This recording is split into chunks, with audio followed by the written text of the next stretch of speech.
The device used for this life insertion demonstration is the Ping Medical Fast Responder Sternal Interosseous device. This device is the hospital and pre-hospital version, and Ping Medical offers another device which is mechanically identical called the Fast Combat.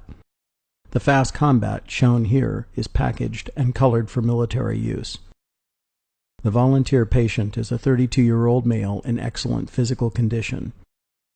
The provider deploying the Fast Responder Sternal Interosseous device is a nationally registered paramedic, and this is his first deployment of the FAST device. The responder received training prior to this insertion, which amounted to a 10-minute lecture and demonstration by a PhD medical researcher using the FAST trainer device and SimStern material.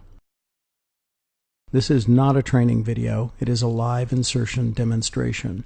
Therefore, for detailed instructions on how to use the Ping Medical Fast Responder Sternal Interosseous device, visit the Ping Medical website at www.ping.com.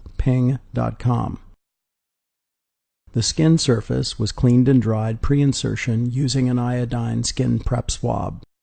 Be sure to follow your medical direction and control requirements for pre-insertion sterility. For insertion, the provider uses the recommended techniques discussed in detail on the Ping Medical website. The provider locates the patient's sternal notch and aligns the sternal notch indicator on the target foot of the device and pushes on axis straight into the manubrium. This user-applied force will power the device to pierce the skin and seat the tip of the infusion tube into the cortical bone of the manubrium. Follow your medical direction and control for this next step. Before hooking up the IV line, it is recommended that you aspirate marrow and flush to clear the tip of the infusion tube. During aspiration and flush, patients sometimes remark of a low level of discomfort in the form of a quick visceral pinch. Once aspirated, the IV tubing and bag are connected to the infusion tube and the flow begins immediately. On a pain scale from 1 to 10, the patient claimed he felt only minor discomfort on a level of 3 or 4 for a second or two.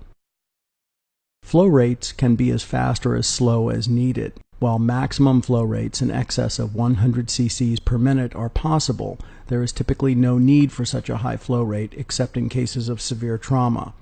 The vast majority of EMS infusions, including cardiac arrest, arrhythmias, and most medical conditions, are less than 200 cc's per hour for a variety of reasons. However, as you can see in this example, a gravity-fed bag can flow at a very high rate. To extract the infusion tube, the provider grasps the tubing as close to the skin as possible, and while holding the target foot with the non-dominant hand, pulls back in a steady, continuous motion until the tubing and tip separate from the manubrium. For those who have done this, it is clear that a correctly placed infusion tube is not going to become dislodged during manual or mechanical CPR compressions. This is the insertion site 1 hour after insertion. You can clearly see the 3 bone probe insertion points as well as the central infusion tube insertion point. The site should be bandaged and protected against infection. The Fast Responder and Fast Combat Sternal Interosseous devices are precision engineered to remove the guesswork and complexity of IO use. Again, for additional information on these devices and others from Ping Medical, go to www.ping.com. This video is a product of 2SRG of Las Vegas, Nevada, research and testing for medical professionals worldwide.